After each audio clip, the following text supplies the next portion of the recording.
தினமும் காலையில் போட்டு என் ராசிக்கு என்ன போட்டிருக்கேன், ராசிக்கு என்ன போட்டிருக்கேன், ராசிக்கு அது என்றைக்கு நல்லது போட்டுச்சு, என்றைக்கும் போட போகிறதில்ல.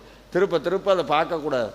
ஒரே ஒரு விஷயம், முருகன் நம்ம கூட இருக்காருங்கிற அந்த உணர்வே நம்ம வாழ்க்கையில் ஒரு அனுபவத்தை சொல்கிறேங்க. நான் எந்த கஷ்டம் வந்தாலும் அது கொஞ்சம் அசாதாரணமான தைரியம்தான். எவ்வளவு பெரிய கஷ்டம் வந்தாலும் அதை கஷ்டம்னே நினைக்க தோணாது. பார்த்துக்குவார் சாமி, பார்த்துக்குவார் சாமி, பார்த்துக்குவார் சாமி, பார்த்துக்குவார். எவ்வளவு கஷ்டம் வந்தாலும் சரிங்க, அது உடனே இங்கே சொல்லக்கூடாது, வந்தால் தான் தெரியும் அப்படின்னு சொல்லக்கூடாது. இப்போ எங்களுக்கெல்லாம் கஷ்டம் இல்லாமையாக இருக்கும், எல்லாத்துக்கும் இருக்க தான் செய்யும், எல்லாருக்கும் எல்லா. ஏன்னா வந்தாச்சு, இந்த பூமிக்கு வந்தாச்சு, மானிட சரீரம் எடுத்தாச்சு. ரமண மகரிஷிக்கு புற்றுநோய் கட்டி இருந்தது. ரமண மகரிஷி சொன்னார், அவருக்கு இந்த வாத நோய் இருந்தது காலில், அவர் அடிக்கடி கால் வலிக்கும், அதனால் எண்ணெய் போட்டு தடவி விடுவாங்க, அவரே அடிக்கடி போட்டுக்குவார். அப்போ கூட இருந்த சிஷ்யர் சொன்னாரா, திருவண்ணாமலைக்கு ஒரு புது சுவாமியார் வந்திருக்காரு, அவர் தொட்டாலே நோயெல்லாம் குணமாகுதுன்னு.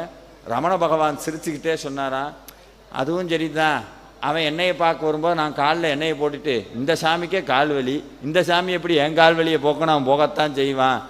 அப்படி ரமண பகவான் விளையாட்டாக சொல்லுவார்.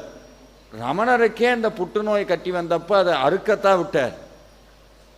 உங்கள் நாவுக்கரசர் தெரியும், திருநாவுக்கரசர் சுண்ணாம்பு கால்வாயில் போட்டு அடைச்சி வச்சாங்க.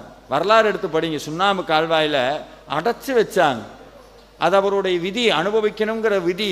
அதுக்கு அவர் சாமியை நொந்துக்கலை. உன்னைய போய் கும்பிட்ட பாரு, என்னை சுண்ணாம்பு கால்வாயில் போட்டு வச்சுருக்காங்கன்னு சொல்லலை. கடலில் சார், கடலூர் பக்கத்தில் ஒரு இடம் இருக்குது, கரையேற விட்ட குப்பம்னு இன்னமும் அந்த ஊர் பேர். மாணிக்கவா இது நாவுக்கரசரை கல்லோட கட்டி கடலில் தூக்கி வீசுகிறாங்க. நம்மளாக இருந்தால் என்ன பண்ணியிருப்போம், ஐயா விட்டுருங்க, நான் உனக்கு சாமியே கும்பிட மாட்டேன், இறக்கி விட்டுருங்கம்போம்.